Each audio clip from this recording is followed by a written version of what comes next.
Hola y bienvenidos y bienvenidas sean a esto que es Cultura 7, donde siempre vamos a hablar de cine, cine y más cine.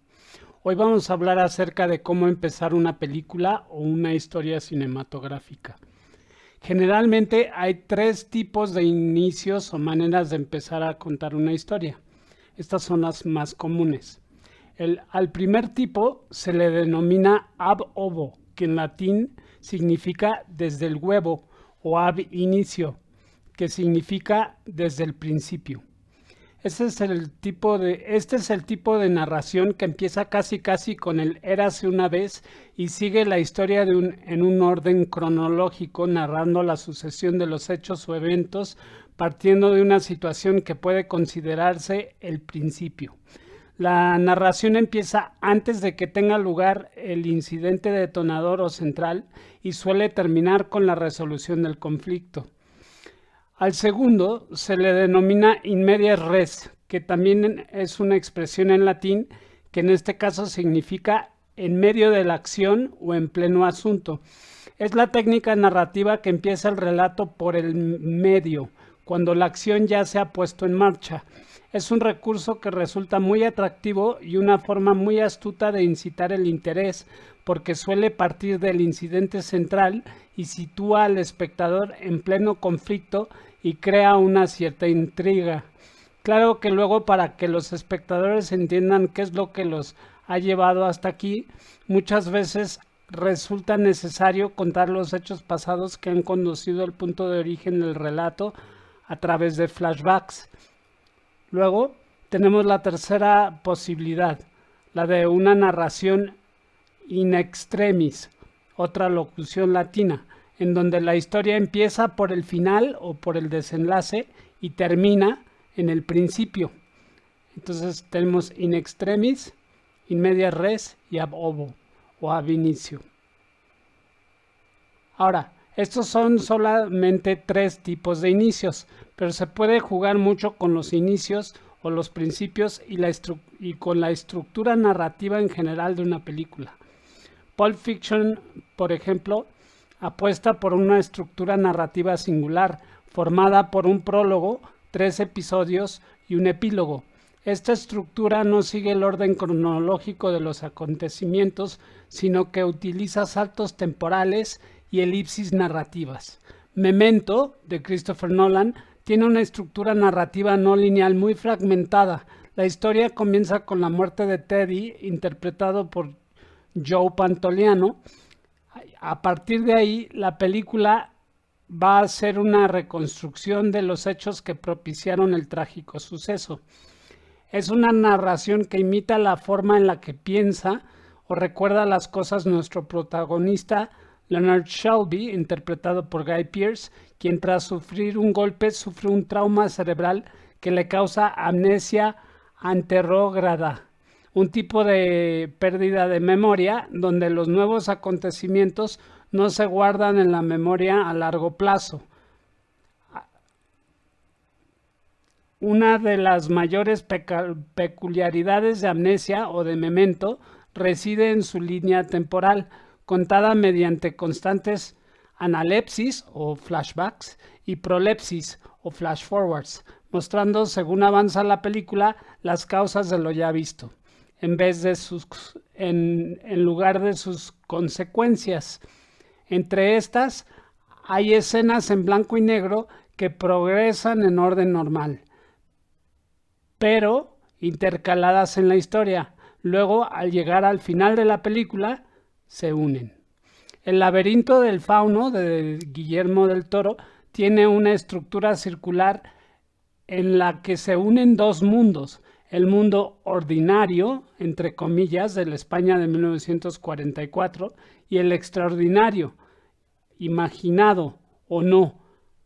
Ya cada uno de ustedes decidirá por la preadolescente Ofelia, interpretada por Ivana Vaquero. Luego tenemos muchas otras películas que, como Pulp Fiction o Amnesia, Memento, que tienen un cierto grado de experimentación en la que cada película se organiza de acuerdo a una lógica que le es propia, con una narración compleja, fragmentaria, o deconstruida. Esto es muy común en las vanguardias o en los movimientos cinematográficos o en el cine de autor, y los grados de experimentación pueden ser o muy altos o intermedios. La estructura de Lost Highway de Lynch, por ejemplo, exhibe una estructura parecida a una banda o cinta de Moebius. Es decir, y aquí nos vamos a poner un poco matemáticos, una superficie con una sola cara y un solo borde que tiene la propiedad matemática de ser un objeto no orientable que a la vez es una superficie reglada, que en geometría es la generada por una recta denominada generatriz, al desplazarse sobre una curva o varias denominadas directrices.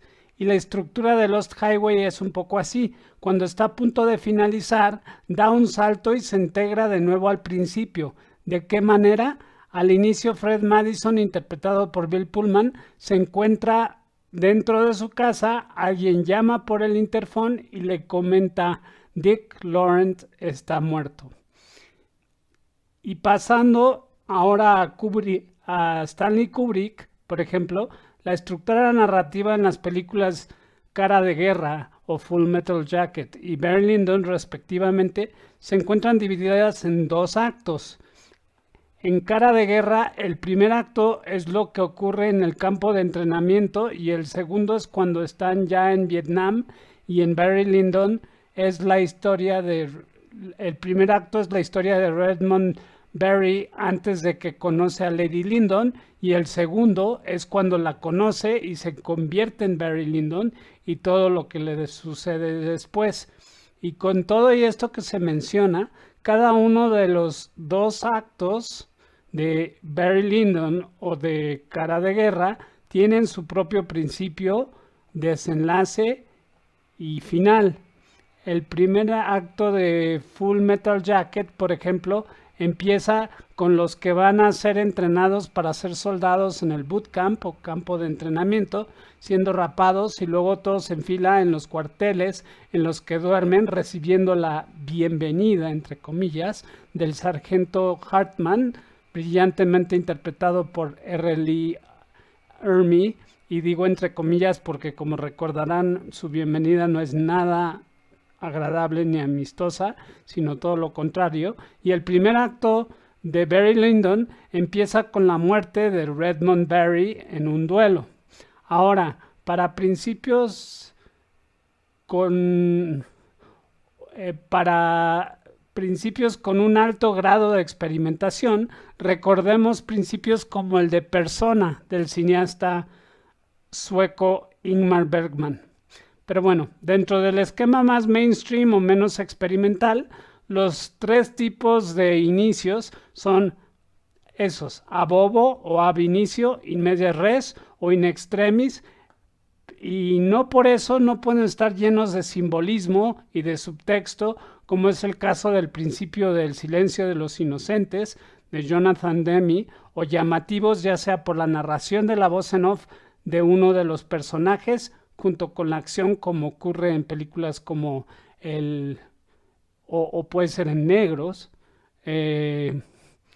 sobre negros, como en El ladrón de orquídeas o Adaptation, o puede ser con imagen como y acción, como en El Gran Lebowski o Trainspotting.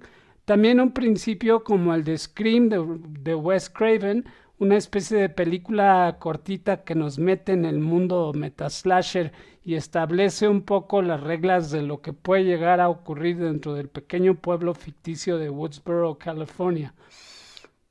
Otra gran manera de atrapar al espectador y de empezar una película es la de forzar al espectador a cachar a los personajes en medio de una conversación, como en Pulp Fiction, Reservoir Dogs y The Social Network, o de crear una tensión desde muy temprano, como en Bastardos sin Gloria.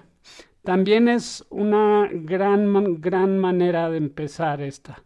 Y hablando de Shoshana Dreyfus, interpretada por Melanie Laurent, también se puede mostrar un evento del pasado que traumó a uno de los personajes principales, como en The Snowman, protagonizada por Michael Fassbender, o en la secuela de Kiss the Girls, Along Came a Spider, con Morgan Freeman y Monica Potter, o Cliffhanger, con Sylvester Stallone y John Lithgow. En fin, las posibilidades son miles, pero lo primordial es atrapar a los espectadores desde el mero principio, captar su atención desde el principio, desde ahí, y no soltarlos. Bueno, pues esto fue el tema de cómo empezar una historia cinematográfica para Cultura 7, y eso que no hablamos acerca del narrador omnisciente, quien es una narradora o un narrador que nos cuenta la historia en tercera persona y no es un personaje del relato, sino que nos lo transmite desde fuera. Se trata, como su propio nombre lo indica, de un narrador o de una narradora que funciona como una especie de dios o diosa, quien conoce todo sobre los personajes, sus pensamientos, todo, y sobre lo que va a ocurrir y lo que les ha ocurrido antes a todos, sobre sus pasados, sus presentes, su pasado, su presente y su futuro. Pero bueno, si te gustó este video, te pedimos por favor que le pongas like y que además comentes, te suscribas al canal y veas más de nuestros videos, y si te gustan les pongas también like. Mil gracias y hasta la próxima. Esto fue Cultura 7.